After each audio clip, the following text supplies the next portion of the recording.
no horário, né? Ok. Bem, então, mais uma vez, sejam todos muito bem-vindos à palestra pública desta tarde, que vem ocorrendo todos os sábados nessa sala virtual. Que nós possamos juntos, na tarde de hoje, recebermos de coração a nossa irmãzinha Kátia, é a nossa palestrante dessa tarde, trabalhadora da Fraternidade Espírita de Aldeia. Ela vai nos trazer o tema Jesus, o grande educador da humanidade. E nós vamos já envolvendo-a nas nossas melhores vibrações de amor, para que ela tenha todo o apoio e o amparo da equipe espiritual da Fraternidade Espírita de Aldeia. Convidamos a todos para fazermos a prece inicial, rogando ao nosso Mestre Jesus as suas bênçãos de paz, de equilíbrio, de esperanças para todos os corações, que neste momento, envolvidos na egrégora energética constituída pela equipe espiritual da nossa fraternidade, constituída pela energia de cada um de nós, de todos aqueles que aqui se ligaram a nós neste momento, que estão presentes ou em pensamento, que possamos todos nós usufruirmos bastante deste momento, que possamos nos sentir mais fortalecidos, só por aqui estarmos dispostos a ouvir o Evangelho de Jesus e ainda mais a praticá-lo, a colocá-lo com todas as nossas forças no dia a dia, nas nossas vidas, na vida de cada um. E tendo a certeza deste momento importante e feliz para todos nós, pedimos permissão à equipe espiritual da fé, ao nosso amado Mestre Jesus e, acima de tudo e de todos, ao nosso Pai Criador, para darmos por iniciada a palestra pública desta tarde. Que assim seja. Com você, minha irmã querida, a palavra. Boa tarde. Só temos que agradecer por estarmos aqui mais uma vez, por essa oportunidade que os nossos irmãos da casa, da Fraternidade Espírita de Aldeia, da qual eu fico muito feliz em fazer parte, estão me dando para que eu possa estudar um pouco mais, aprender e compartilhar aqui. Eu agradeço muito. Agradeço a Deus por essa oportunidade e a vocês todos. Hoje nós vamos falar sobre um tema que me encanta, que eu realmente adoro falar, adoro pensar nele, que é a educação. Então, pensando na educação e na casa espírita, nós podemos pensar em Jesus Cristo como o nosso educador maior. Ele que é o nosso mestre amado, que está conosco desde os primórdios, que toma conta de nós, que é o nosso pastor. Ele sabe nos educar da maneira perfeita, né? Dentro das nossas limitações humanas, ele é o nosso exemplo maior. E eu vou começar justamente falando sobre a pergunta 625 do Livro dos Espíritos. Kardec perguntou: qual o tipo mais perfeito que Deus ofereceu à humanidade como seu guia e modelo? Então, a resposta foi a mais curta do Livro dos Espíritos, que é muito conhecida, eu acho que é uma das mais conhecidas das respostas do Livro dos Espíritos, que foi Jesus. 5 letrinhas, uma palavra só, para responder a esse questionamento que Kardec fez. Ele é o nosso guia e é o nosso modelo. E Kardec ainda faz uma observaçãozinha embaixo, dizendo que é o tipo de perfeição moral a que o homem, ou a humanidade como um todo, pode aspirar na Terra. É o espírito que o espírito divino o animava. Então, muitas pessoas se referem a Jesus Cristo também como médium de Deus, porque ele faz absolutamente a vontade de Deus. Ele é o co-criador com Deus por excelência. E ele é o nosso governador, o nosso orbe. Ele já estava aqui muito antes. No princípio era o Verbo, e o Verbo estava com Deus, e o Verbo era Deus. E lá para depois, né, depois dos profetas, das previsões acerca da vinda do Messias, aconteceu de João retratar no seu evangelho, dizendo assim: e o Verbo se fez carne e habitou entre nós. Então, gente, o Verbo, aquele da ação, né, o que faz a ação por Deus, é Jesus Cristo. Isso é indubitável para nós, nós já compreendemos essa realidade. Ele é que fez a vontade do Pai, ele é que fez acontecerem as coisas. Ele é que tratou da criação do planeta desde o seu princípio e de todos nós que viemos a habitar posteriormente, de todos os animais, todos os vegetais. Ele liderou, junto com uma equipe de espíritos iluminados, ele liderou a formação do nosso orbe, e por isso que ele disse: nenhuma de minhas ovelhas se perderá. E nós acreditamos nisso, nós precisamos ter cada dia que se passa mais fé nessa questão. Eu queria falar agora sobre essa questão dele ser a nossa luz, né? O que é o ensino, o que é o aprendizado, o que é esse processo de aquisição não só de conhecimentos, mas de experiências, né? A aquisição mesmo, a apropriação disso. É um processo de aquisição de lucidez. O leque vai se abrindo, a gente vai conhecendo cada vez mais as coisas, a gente vai percebendo, a gente vai se percebendo também no contexto e vai aprendendo, vai evoluindo, e assim nós vamos seguindo. João, capítulo 8, versículo 12. Ele disse o seguinte: eu sou a luz do mundo, Jesus Cristo falou. Quem me segue não andará em trevas, mas terá a luz da vida. Então, quando se fala em luz, nesse sentido, é a luz da lucidez, a luz da amplitude, do conhecimento mais amplo, da plenitude, que é falada também no livro de Joana de Ângeles. Né? Existe um livro chamado Plenitude, que é da série psicológica de Joana de Ângeles, que fala sobre isso. Nós estamos caminhando para a aquisição da nossa plenitude. Nós estamos em busca dela, mesmo que inconscientemente. É essa coisa de ser o que somos e termos consciência disso cada vez mais, do que somos e do que podemos, e percebendo, claro, né, passando por isso, que não somos melhores do que ninguém, que somos iguais, que todos têm a mesma potencialidade. A gente foi tirado, nós saímos da mão do Criador, simples e ignorantes, e fomos co-criadores, certo? Também. Até a minhoquinha, ela é uma co-criadora. Ela está trabalhando, fazendo a parte dela ali, cavando a terra, para que a terra fique com oxigênio suficiente, com as perfurações, para que a água possa adentrar com mais facilidade, chegar nas raízes. Então, ela está fazendo o trabalho dela, mas inconscientemente.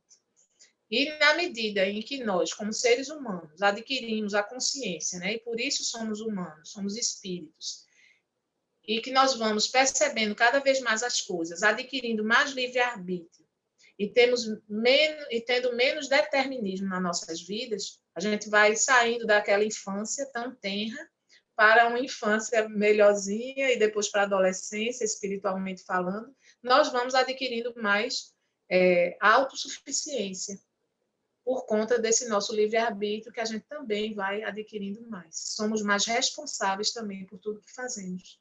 Temos mais consciência do que fazemos e das consequências que vamos ter. E assim a gente vai evoluindo, vai caminhando e vai conseguindo adquirir cada vez mais essa lucidez. Nós estamos a caminho da plenitude. Um dia nós vamos chegar a sermos co-criadores com Deus, né? Co-criadores com o Cristo, primeiramente, né? E chegaremos a ser co-criadores com Deus, o que é quase a mesma coisa. Nós vamos chegar lá. Por quê? Porque nós estamos indo para frente, estamos nos percebendo cada vez mais, nos aprimorando e aprendendo cada vez mais. Então, a lucidez é uma coisa que a gente vai adquirir, queiramos ou não. Alguns adquirem mais rápido, outros mais devagar. E o que foi que Jesus veio trazer para a gente? Ele veio dar uma ignição nesse processo. Ele veio para nos ajudar com aquela infinita humildade, ele veio também exemplificar isso, e com aquele infinito amor que ele tem por nós, e veio exemplificar isso também, o exemplo de amor soberano, de amor que realmente vai nos trazer benefícios inumeráveis, que é o amor verdadeiro. Deixa eu ver aqui que fechou agora. Pronto.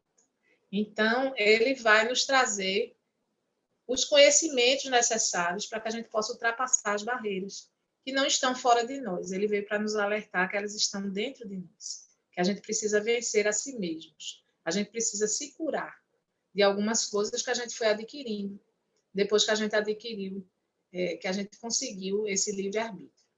Então, vamos lá. A doutrina espírita,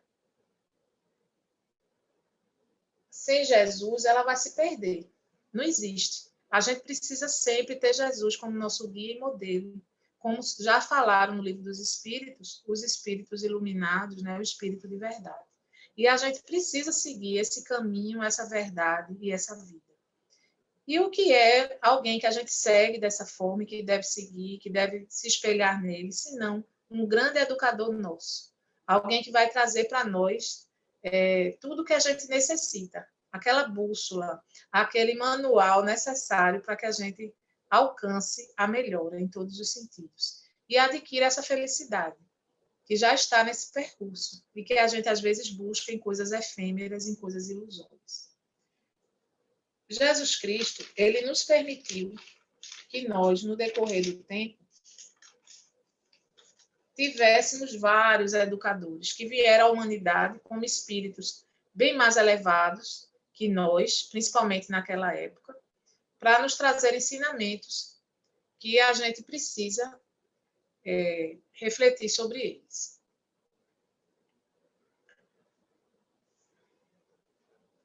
E esses educadores, eles vieram de várias partes, em várias culturas, com vários tipos de representação, certo? Confúcio foi um deles, tivemos depois Buda, tivemos, isso para citar alguns exemplos dos que a gente conhece, mas muita gente também deve ter ficado no anonimato, principalmente porque não tinha como registrar, como hoje em dia. Mas esses daí são grandes pensadores. Os filósofos gregos, né, a começar por Sócrates, que vieram trazer essa abertura para que a gente adquirisse um pouco mais de lucidez. Essa lucidez que a gente busca até hoje, eles deram vários passos, vários toques para acender essa luzinha na nossa mente, para que a gente enxergasse melhor as coisas dentro da realidade possível naquela época e que hoje a gente ainda batalha para internalizar muita coisa, para se apropriar. Veja só quanto tempo não faz, né? De Sócrates, depois Platão, que foi seu discípulo e que começou a registrar as coisas por escrito, porque Sócrates nada escreveu. E depois veio o quê? Aristóteles. Isso que a gente tem registro, mas, na verdade, tem muita gente por aí que a gente não tem o registro, que a gente sabe que foi realmente crucial. Depois a gente fica tendo notícias até, né, pelos historiadores, pelos pesquisadores, arqueólogos, de grandes nomes que a gente não sabe bem quais os ensinamentos, mas eram pessoas respeitadas porque eram consideradas sábias. E vieram as escrituras, né, de Moisés, a primeira revelação, que veio nos trazer o Deus único, veio nos trazer o Decálogo, que já foi uma coisa bem adiantada, né, para aquela época, embora ainda tivesse ligada com a pena de talião, com coisas retrógradas para nós, mas que naquela época já significavam algum progresso. E vieram os profetas, que anunciaram que depois viria o Messias. E justamente depois que veio Jesus Cristo, ele disse: eu não vim destruir a lei, eu vim fazê-la cumprir. E várias coisas que aconteceram nesse percurso, que foram registradas pelas pessoas que escreviam, né, o que viam, o que ouviam de Jesus, registravam isso e chegou até nós isso aí, às vezes até um pouquinho modificado, porque é natural, né? Toda tradução ela traz um pouquinho de coisas a serem aperfeiçoadas. Até a língua escrita em si, ela não registra perfeitamente o que a gente pensa. Mas o que chegou para a gente já denota essa mudança de paradigma. Não era mais o olho por olho, o dente por dente. Ele veio para trazer a realidade dentro do amor. Mas como educador perfeito que ele vinha aproveitando todo o conhecimento que o homem tinha, a cultura onde ele veio inserido, né, dos hebreus, e a partir dali, daquele conhecimento que as pessoas tinham, é que ele partia. E é assim que se diz que a gente deve fazer. O ensino tradicional mesmo, né, da época dos anos 1970, mais ou menos, 70 e pouco, ele via a criança como uma tábula rasa. Era como se ele não tivesse outro conhecimento antes. E o professor ele ia depositar ali, na cabecinha da criança, aquele conhecimento. Como se a criança não soubesse de nada, viesse partindo do zero. Principalmente nos primeiros anos. A criança não sabia de nada e eles iam depositando. Eram depositários do conhecimento. Eu vou transmitir o conhecimento. E depois de muitos estudos, né, se percebeu Piaget, Vygotsky, que na realidade se constatou que na realidade não, a criança tem toda uma vivência, mesmo sendo criança. Imagine a gente na doutrina espírita sabendo que nós temos outras existências, outras encarnações, e que isso remete a várias coisas que a gente foi aprendendo pelo caminho, e outras que a gente não aprendeu direito, que a gente precisa reviver. A repetição também é necessária, para que a gente possa fixar certas coisas, para que a gente possa se apropriar do conhecimento. Então, Jesus Cristo, sabendo disso, ele partia do que a pessoa sabia, da cultura onde ela vivia, para não ferir também aquilo tudo. Então, ele fez cumprir a lei muitas vezes. Por isso que ele se deixou também batizar por João Batista, porque estava escrito que assim é assim. Estava escrito muitas coisas, até a aparição dos reis magos do Oriente também estava escrita ali e foi cumprido. Então, tudo aconteceu conforme o que já havia sido dito, já havia sido recebido pelos canais, né, mediúnicos daqueles profetas. A gente sabe que nada é por acaso.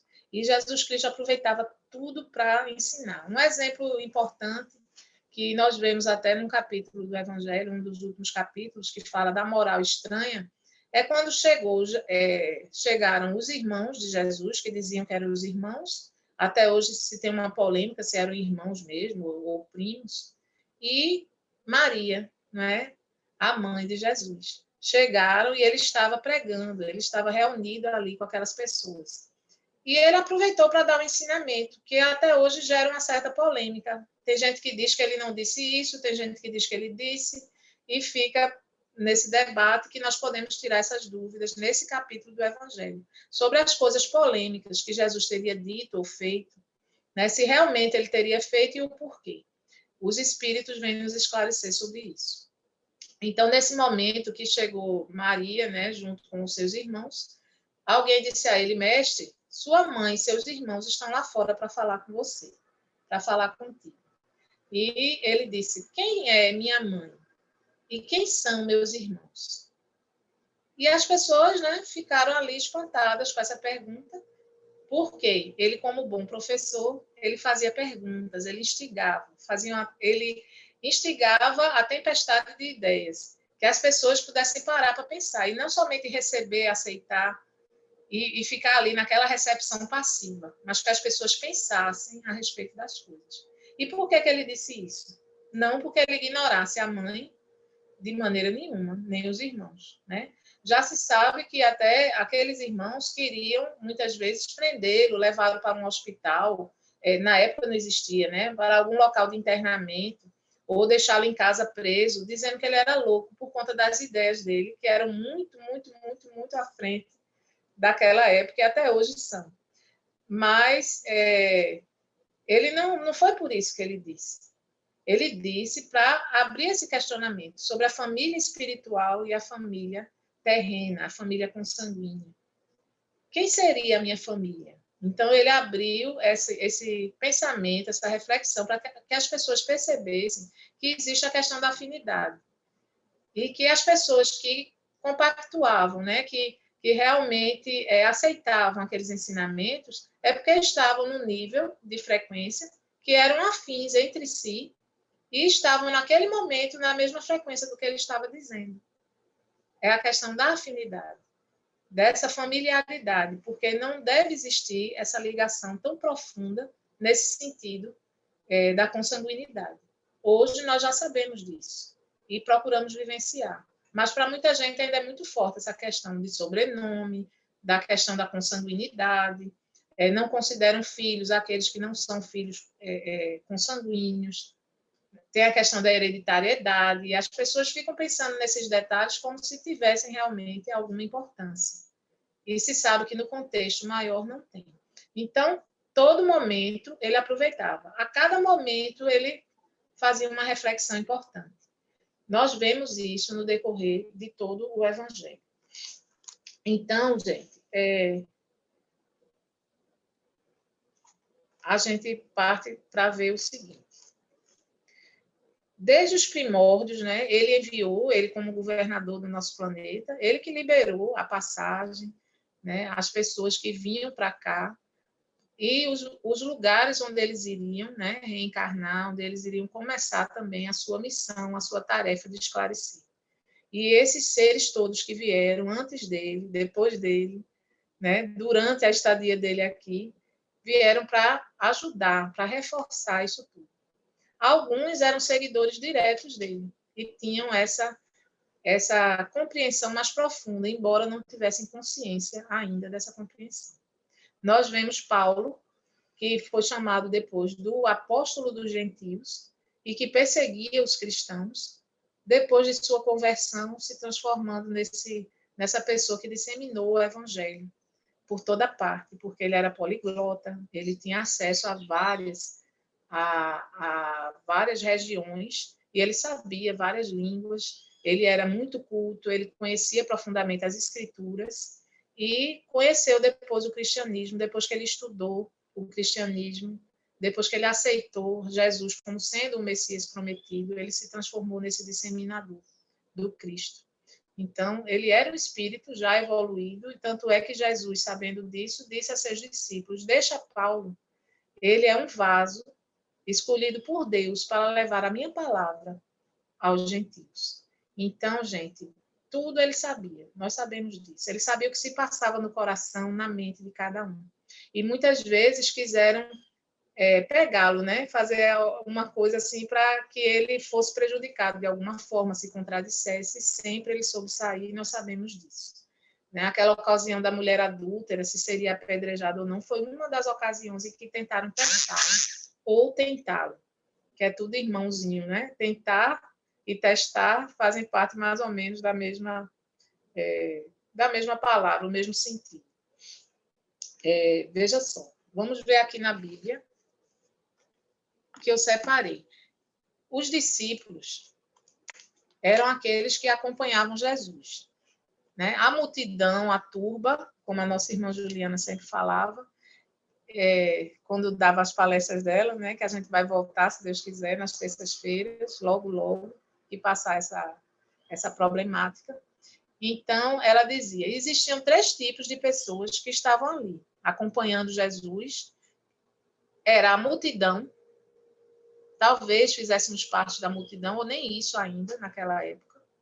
Existiam os discípulos, que eram aqueles que estavam bem pertinho, ouvindo, prestando atenção e compreendendo algumas coisas do que Jesus dizia, ou a maioria das coisas, dependendo do entendimento de cada um.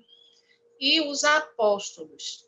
Os apóstolos eram todos aqueles que disseminavam a palavra de Jesus. Aqueles conhecimentos eles também multiplicavam. Inclusive depois do desencarne, né? Depois da ida, do retorno de Jesus às esferas superiores. Eles continuaram disseminando, como é o caso de Paulo, que nós citamos agora. Então, vamos ver aqui o que ele disse. Uma das coisas, né, que ele falou. Os discípulos são o sal da terra e a luz do mundo. Isso é o título. Vós sois o sal da terra. E se o sal for insípido, com que se há de salgar? Para nada mais presta, senão para lançar fora e ser pisado pelos homens. Depois ele disse, vós sois a luz do mundo. Não se pode esconder uma cidade edificada sobre o monte, nem se acender a candeia e se colocar debaixo do alqueire, mas no velador, e dá-se a luz a todos que estão na casa. Então, o que a gente sabe, a gente precisa multiplicar. Jesus Cristo nos passou claramente essa tarefa de disseminar o Evangelho. E por que o Evangelho? Porque existe uma sabedoria grandiosa em tudo aquilo. Porque nada que ele falava ou fazia era por acaso. Tudo tinha o sentido de nos educar, de nos ensinar.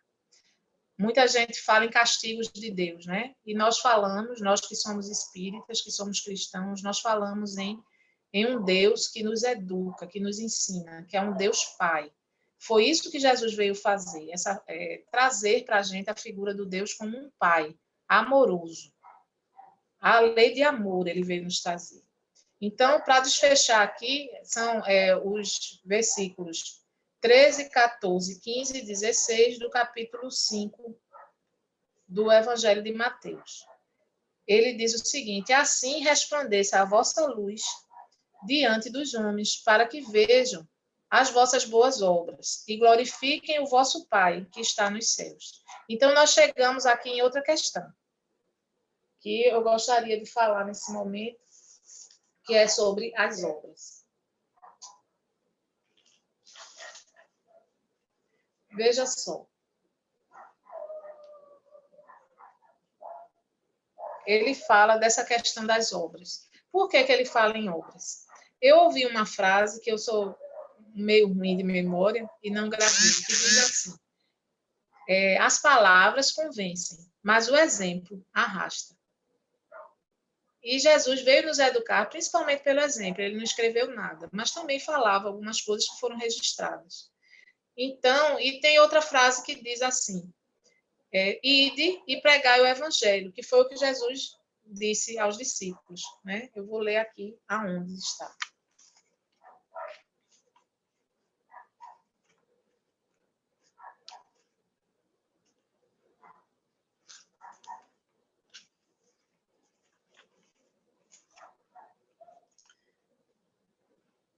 Quando Jesus foi se despedir, né, antes de voltar, né, de retornar à espiritualidade, antes, porque isso vos tenho dito, o vosso coração se encheu de tristeza.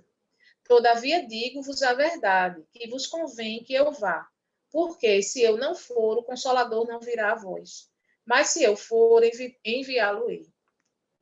E quando ele vier, convencerá o mundo do pecado e da justiça e do juízo. Do pecado, porque não creem em mim. Da justiça, porque vou para o meu Pai. E não me vereis mais. E do juízo, porque já o príncipe deste mundo está julgado. Ainda tenho muito que vos dizer, mas vós não o podeis suportar agora. Mas, quando vier aquele Espírito de verdade, ele vos guiará em toda a verdade, porque não falará de si mesmo, mas dirá tudo o que tiver ouvido e vos anunciará o que há de vir. Ele me glorificará, porque há de receber do que é meu e vou-lo-á de anunciar. Então, gente, aqui ele deixa bem claro que vai enviar o Consolador prometido, que já tinha sido dito também lá atrás nas Escrituras, que viria um Consolador. Depois do Messias prometido, viria outro, um Consolador. E ele disse que virá realmente e que vai falar de todas as coisas que ele ainda não pôde, porque as pessoas não iriam suportar. Se já nem compreendiam aquelas verdades que ele dizia abertamente, nem mesmo as que ele anunciava nas entrelinhas.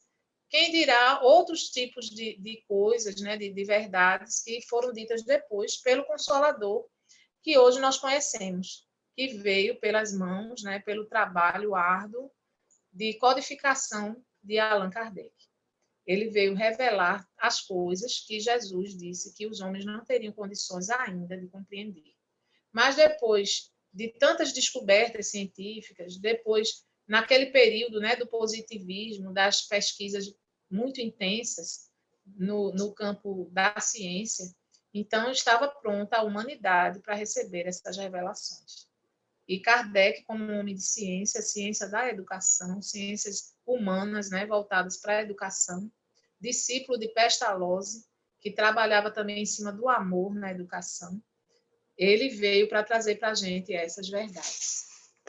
Então, gente, tudo estava escrito e tudo está sendo cumprido. Esses ensinamentos todos estão à nossa disposição. Por que Jesus veio? Veio a primeira revelação, depois veio ele como segundo e depois o Consolador. Por causa da gradação da necessidade dessas revelações e para que uma enfatizasse a outra, para que uma coisa ratificasse a outra. E assim nós pudéssemos compreender cada vez melhor o nosso papel na humanidade, o que é que a gente vem fazer e que não é por acaso que aqui estamos. Nós vemos várias pessoas hoje em dia sentindo sintomas de depressão, aquele vazio existencial. E quem tratou disso muito bem, eu queria até que vocês depois pudessem, se quiserem, né, possam procurar também. Esse vazio existencial foi falado em Viktor Frankl. Viktor Frankl, ele lançou uma terapia chamada logoterapia, que é muito interessante também para a gente ver, né? A terapia que envolve o emocional. A gente já ouviu falar muito nele, inclusive aqui, né, nessa tribuna da nossa casa, porque ele viveu no campo de concentração e tirou dessas experiências muita coisa interessante que tem nesse livro que ele lançou depois e nessa terapia que ele veio a desenvolver depois, que é muito interessante. Ele fala nesse vazio contemporâneo, porque a gente corre, corre, corre e não encontra. Depois veio também Bauman, né? Bauman falando da sociedade líquida, dessa realidade, da liquidez das coisas, que as coisas hoje não têm mais aquela firmeza, aquela concretude, tomam a forma daquilo, é como a água, né? Que toma a forma daquele envoltório, onde ela se deita, onde ela se coloca. Então, a gente precisa realmente de mais firmeza em muitos sentidos, principalmente na nossa fé, na nossa fortaleza, que é uma fé raciocinada. Por isso mesmo que ela é firme, porque ela não é uma fé só pela crença, a crença por crer. E a gente precisa pegar esses ensinamentos que nós temos lá desde os primórdios, desde o início do mundo, de expiações e provas, quando nós saímos do primitivismo, passamos, nós todos aqui, a sermos seres também que já tínhamos condições de ter o livre-arbítrio e cada vez mais desenvolvê-lo, e cada vez mais a gente se apropriar realmente das coisas, a gente se responsabilizar pelos nossos atos, assumir as consequências dos nossos atos. Então, na medida em que a gente foi caminhando assim, vieram essas revelações de qual eram os caminhos que a gente devia seguir. Vieram essas pessoas iluminadas para nos mostrar esses caminhos, essas possibilidades, para nos dizer que a gente devia realmente seguir o nosso raciocínio, como seres pensantes que somos. O nosso emocional também. E não apenas os nossos instintos, as nossas vontades, que a gente deve pensar nas nossas atitudes, que a gente deve liderar também pelo sentimento, porque somos humanos. Então, a gente saiu muito disso também no século XX, do desenvolvimento tecnológico, as corridas, né, para ver se a gente conseguia chegar lá, no topo, fizeram com que a gente esquecesse muitas coisas importantes, inclusive na educação dos nossos filhos, aqui nos nossos deveres de família. Deixa eu ver aqui. Controlar a hora. Mas eu sei que Claudinha vai me avisar quando faltar 10 minutos, que ainda não falta. Então, gente, nós devemos ver as nossas responsabilidades. Quando Jesus Cristo disse, ide e pregai o evangelho a todas as criaturas. ele quis dizer isso para todos nós. Ele não disse só aos discípulos que estavam ali na hora. Ele disse para os futuros apóstolos que nós podemos e devemos nos tornar. Ainda não somos, mas discípulos nós já somos. Nós já saímos daquela turba, daquela multidão que ouvia, mas não compreendia ou não ouvia direito. Nós não devemos nos pôr mais como crianças, nessa faixa ainda tão primitiva, tão pequenininha, porque nós já saímos há muito tempo do determinismo. Nós estamos com o nosso livre-arbítrio a todo vapor. Então, a gente deve pegar as rédeas da nossa vida e fazer com que as coisas funcionem. A gente precisa praticar, a gente precisa sair da questão do conhecimento, que nós já temos algum, sabe? Bastava, inclusive, o único mandamento que Jesus disse que seria o único que resumiria todos os outros, amar a Deus sobre todas as coisas e ao próximo como a si mesmos. Bastava isso, a gente pegar, não precisava mais entender de nada, conhecer nada.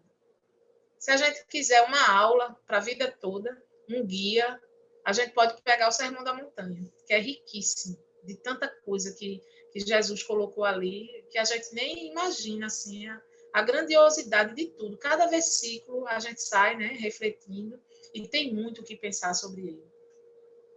A gente precisa parar para pensar sobre isso, ver que não estamos sós, nós temos uma liderança maior, Jesus Cristo, nós temos os seus discípulos, né, os seus apóstolos, os seus discípulos, as pessoas que nos ajudam a compreendermos melhor a vida, a nós mesmos, e a prosseguirmos sempre nos superando, sem querer superar ninguém, sem essa coisa da competição.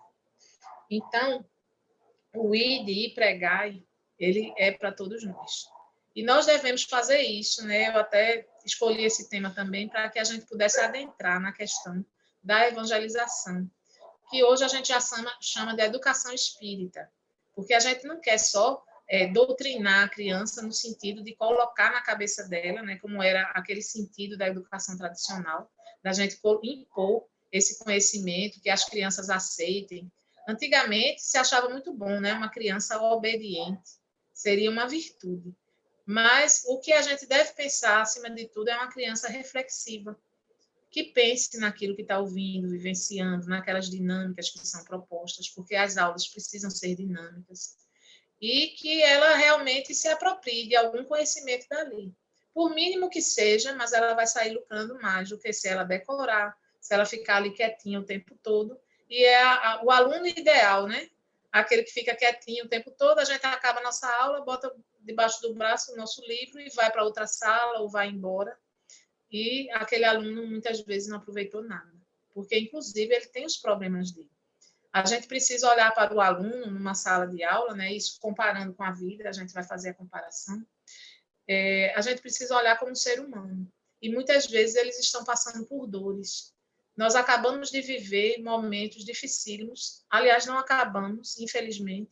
As pessoas ainda estão sofrendo, ainda estão doentes, ainda estão morrendo por conta da pandemia e por outros problemas também que surgiram nesse intervalo de tempo, inclusive porque as cirurgias foram suspensas, de outras coisas que não fossem relativas à pandemia, e a gente sabe que tem muita gente precisando de tratamento e que não está conseguindo, porque a demanda está grande com relação às pessoas que têm o vírus, e também muita gente não está trabalhando, porque é do grupo de risco.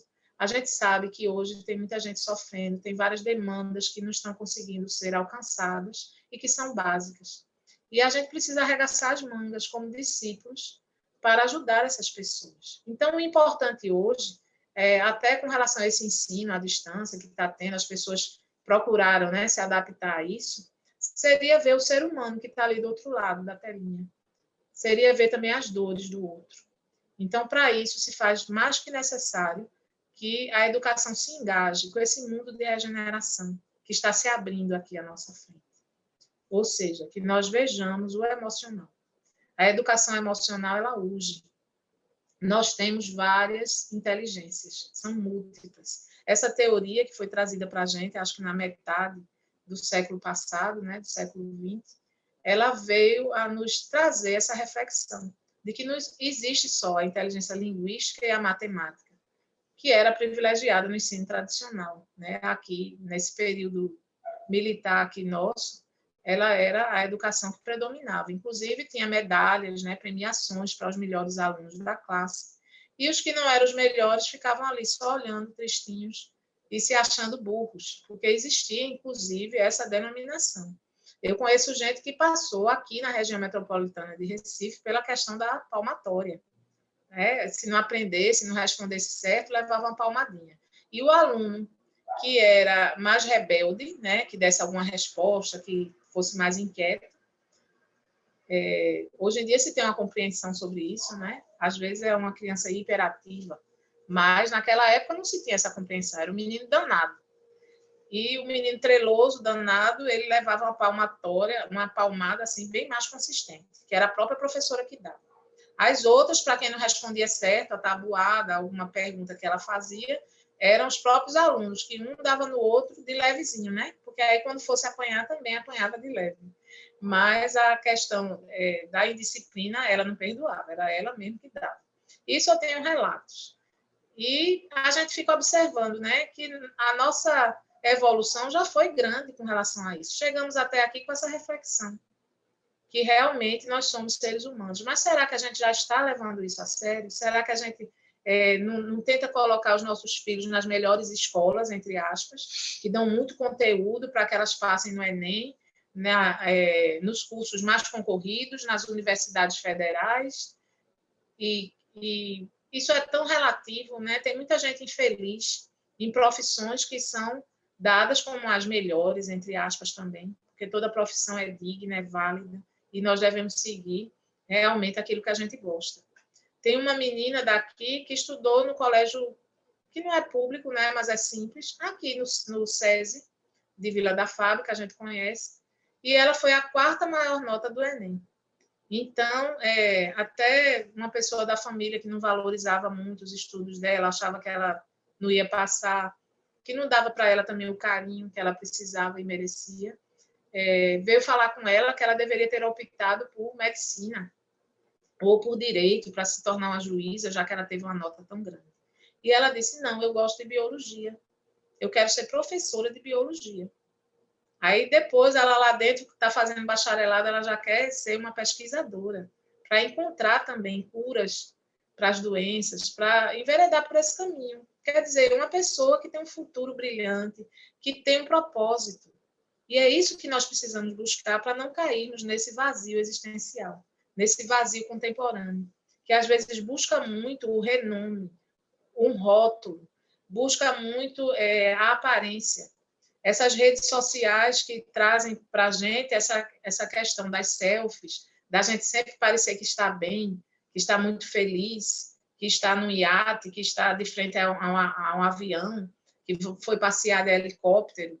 Enfim, coisas que são efêmeras, que são passageiras, que a gente pode até vivenciar, se fizer parte da nossa realidade.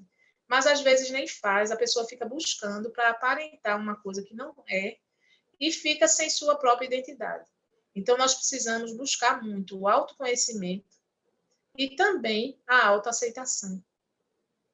A gente se aceitar como é, o que não significa passar a mão nos nossos defeitos, mas encararmos as nossas sombras e, a partir daí, poder trabalhá-las. Porque a gente só pode trabalhar aquilo que a gente aceita. Então, gente, a gente precisa parar para refletir sobre os ensinamentos de Jesus, que foram em cima disso também. Jesus já falava naquele tempo de uma coisa que assola, que assombra e que está atingindo os jovens, está atingindo os adolescentes, as crianças, que é a depressão. É o mal do século e que veio para esse século. Esse século agora importou o mal do século XX, que é a depressão. Porque talvez estejamos pensando muito mais no ter do que no ser. E será que a gente não está tratando nossos filhos assim também? Será que a gente não está correndo muito atrás de uma segurança financeira, de um conforto que a gente possa dar para eles? E aí, o sentimento deles? Será que a gente só vai querer conhecer os nossos filhos, conviver com eles quando estiver muito bem financeiramente? A gente não tem tempo para eles, de maneira que muitos pais, muitas mães De repente, quando viram, os filhos já não estavam mais pequenos, e eles sequer acompanharam esse crescimento. Que não foi um crescimento só no tamanho. É um crescimento no sentido geral, e muitas vezes cheios de tormento, de melancolia, de coisas mal resolvidas, de crenças negativas e sabotadoras, que os levam para baixo. Porque acreditaram em coisas efêmeras, em coisas fúteis. Tem um livro que eu ouvi falar nele hoje, né, que é O Poder das Palavras da Mãe, das palavras maternas, alguma coisa assim. Eu acho que quem é da área de psicologia, de pedagogia, deve conhecer. Depois eu passo para vocês, se vocês quiserem o nome, eu vejo direitinho. Às vezes a gente rotula, ou menino burro, ou menino desastrado. A gente está educando, gente, ou a gente está puxando o tapete?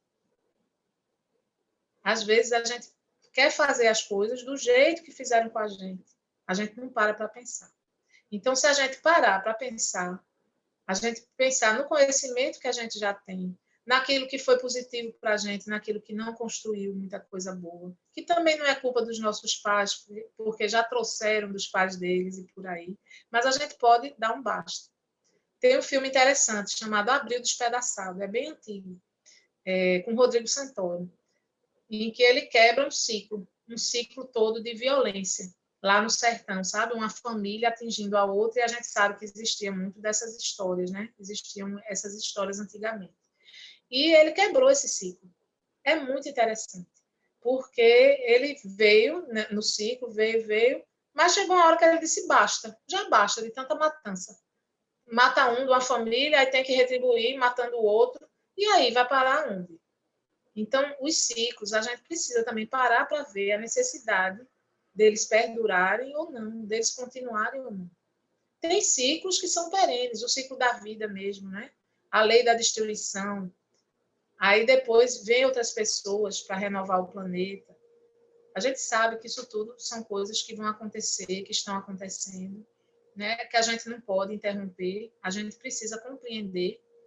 A gente precisa agradecer a Deus por fazermos parte também desse ciclo e estarmos aqui ainda encarnados por algum motivo, porque ainda temos o que aprender e ainda temos condição para isso. Então, isso nos faz refletir também sobre o nosso planejamento reencarnatório. O nosso planejamento ele é feito antes da gente vir para cá e, as mais das vezes, a gente participa, nem que seja de leve, pelo menos tomando consciência, mais ou menos, do que a gente precisa para o nosso aprendizado. Das experiências que a gente deve e vai vivenciar durante essa encarnação. Não tem nada muito fixo, mas também não é tão solto, não é solto. É uma coisa também dependente da outra.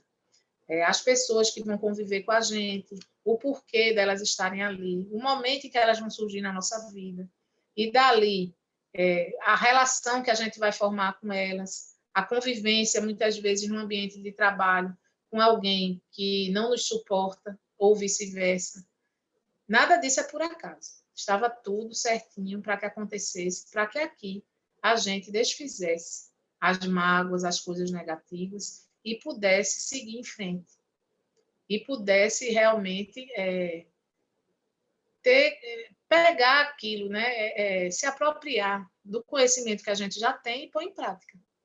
Muita gente diz, eu perdi a paciência, e eu ouvia sempre falar, não, ninguém perde o que não tem. E eu não entendia direito. Depois foi que eu compreendi, realmente, no momento de exercitar a paciência, a gente diz que perdeu. Mas se antes a gente não estava precisando exercitar essa paciência, como é que a gente diz que tinha? No momento que a gente precisa, a gente vê que não tem. A gente ainda vai adquirir. Ainda estamos no percurso para adquirirmos paciência, que é mais uma virtude. Então, aqui eu acho que a gente já fez essa reflexão, que as virtudes a gente aprende, elas são passíveis, todas elas de aprendizado. E que a melhor forma é praticando, mesmo que a gente ainda não tenha internalizado aquela ideia. E a gente já refletiu também antes sobre uma coisa, a gente aprende muito com a prática e mais com os erros, porque o erro faz a gente parar para pensar. E aí a gente vai ver qual é o certo, vai aprender a fazer, tintim por tintim, de maneira que a gente não esqueça mais. E às vezes, só fazendo certo, a gente não está aprendendo, a gente só está repetindo, a gente está agindo de maneira maquinal, né? Maquinalmente. Jesus Cristo nos chamava a atenção, ele nos disse, deixai a cada dia o seu tormento ou o seu cuidado, que a gente não se turbe, né? Não turbe o vosso coração pelo que hei de comer, pelo que hei de beber, porque Deus não deixa faltar nada para ninguém. Olhar os lírios do campo, olhar as aves do céu. Ele fez essas reflexões no Sermão da Montanha. E o que foi que ele quis dizer? Para a gente não se tornar ansiosos, que é outra doença da atualidade. A ansiedade. A gente quer tudo logo, a gente quer tudo rápido, a gente quer tudo do jeito que a gente quer dizer, crianças birrentas nós somos. E ele veio para nos orientar que a gente não acelere nada, a gente viva o presente, o momento. A gente precisa sentir os nossos pés no chão, precisa se sentir dentro dos nossos corpos. A gente precisa sentir a nossa respiração. A gente para sentir isso, nada disso. Por isso que muitas vezes a gente acha que não tem o que agradecer, que a gente tem muito pouco, a gente se revolta, se rebela. A gente fica triste. Mas se a gente sentir a nossa respiração, olha, nesse momento, ó, que maravilha a gente sentir que o ar está entrando, está renovando o oxigênio em nós, e ali dentro vai passar por um processo maravilhoso, perfeito, para seguir pela corrente sanguínea, para todos os nossos órgãos. E, ao mesmo tempo, o que tiver lá dentro de detrito vai sair na nossa expiração. E quantas vezes a gente não faz isso? Por minuto. E sequer a gente se dá conta. A gente não para pensar. Então, nós precisamos viver ancorados no presente. Embora, no presente, façamos planos para o futuro. Nós vamos agir de tal forma no presente que a gente vai plantar coisas boas para colher no futuro. Mas a gente não tem que trazer o futuro para hoje. E viver um futuro que a gente nem vai viver direito, porque a gente não sabe qual ele é, a gente imagina só. E a gente não vai viver o presente.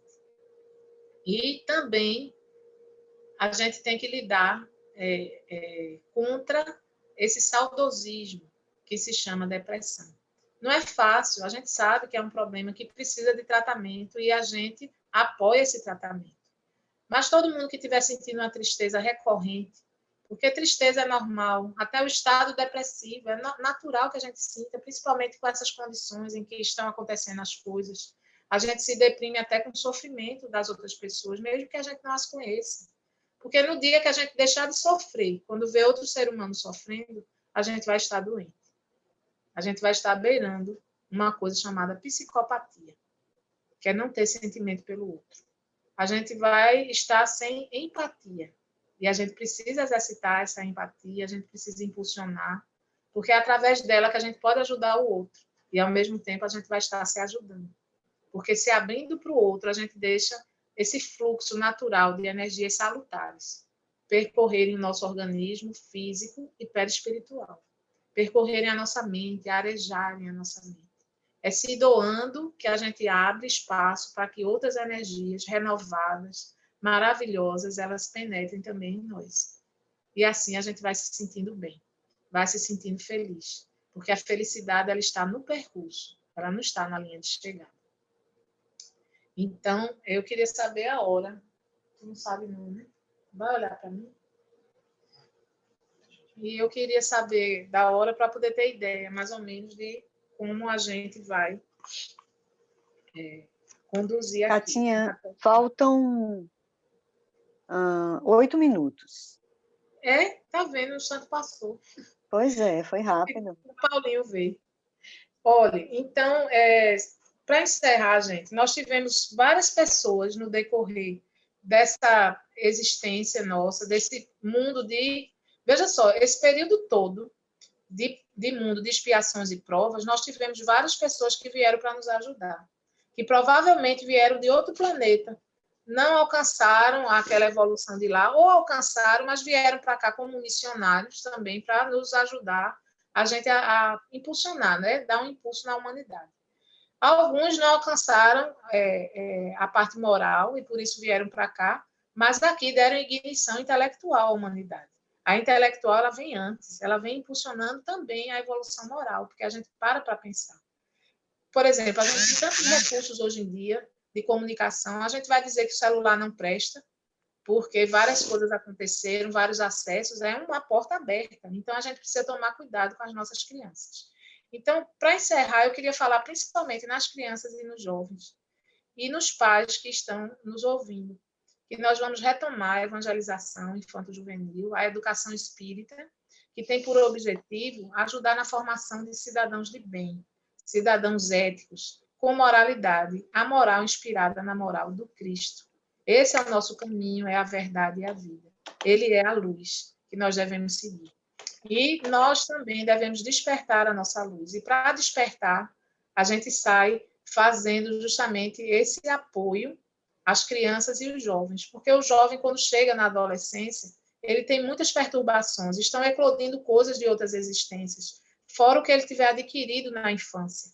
Então, se a gente dá uma boa formação, sempre presente, e a gente apresenta Jesus Cristo como modelo na infância, fica muito mais fácil quando ele chega na adolescência com aquelas perturbações, com aquela eclosão dos problemas também anteriores, da sua personalidade, né, a afirmação da sua personalidade, que ele possa também procurar Jesus.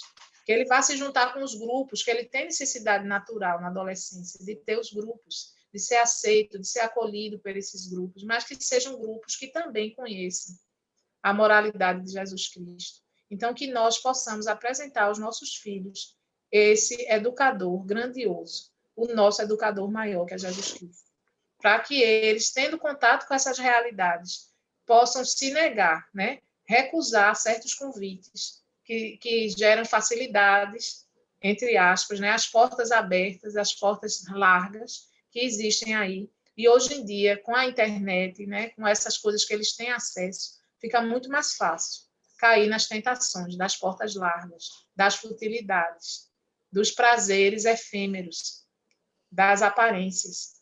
E Jesus Cristo vem nos trazer a realidade da interiorização, do autoconhecimento, da autoaceitação e do amor ao próximo, do amor a nós mesmos e ao próximo, e a Deus, com toda a harmonia que a gente deve ajudar a preservar, dentro e fora de nós. Então, que nós possamos nos apropriar cada vez mais disso e fazer o evangelho no lar.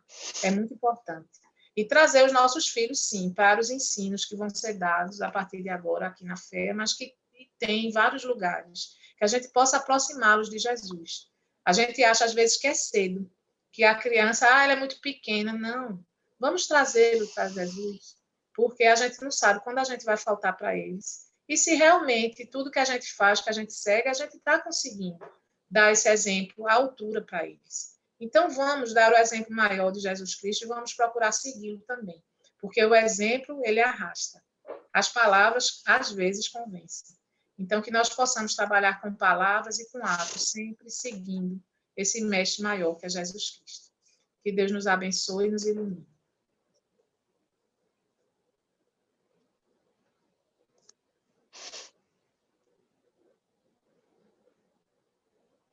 Está com a palavra a nossa irmã Claudinha.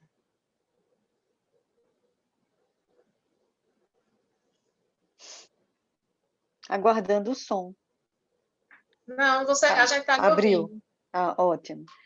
Então, minha querida, foi uma hora excelente que todos nós passamos com você. No chat tem vários elogios, várias palavras de estímulo. E realmente foi muito bom, foi muito gratificante e instrutivas as suas palavras. Sem dúvida inspiradas, não é? Por aqueles espíritos bons que lhe assistem. Então, nós agradecemos a eles e a você por ter nos proporcionado esse momento. E convidamos a todos para fazermos a prece e darmos por encerrado este momento. Nós convidamos a todos a fecharem os olhos, buscarmos essa interiorização tão importante, nos fecharmos por alguns momentos aos estímulos externos, continuar elevando os nossos pensamentos para agradecer ao Mestre Jesus, essa hora tão feliz que passamos juntos, onde energias fraternas foram trocadas, Energias salutares foram geradas, que sem dúvida foram utilizadas pelos espíritos amorosos para serem distribuídas sobre todos aqueles necessitados que se encontram ligados à fraternidade espírita, principalmente porque sabemos que quando nos ligamos a canais amorosos e de luz, nós facilitamos o acesso e nos tornamos propícios a receber, como a orientação que Jesus nos deu. Buscai e achareis, pedi e obtereis, batei e abrir-se-vos-á, nos dizendo, nos mostrando da necessidade do nosso comprometimento com o nosso próprio crescimento espiritual. Te pedindo, amado Mestre Jesus, que a tua luz infinita continue envolvendo este planetinha que habitamos e que todos nós possamos senti-lo em nossos corações. Damos por encerrada a palestra pública da tarde de hoje, da nossa fraternidade, desejando a todos sempre muita paz.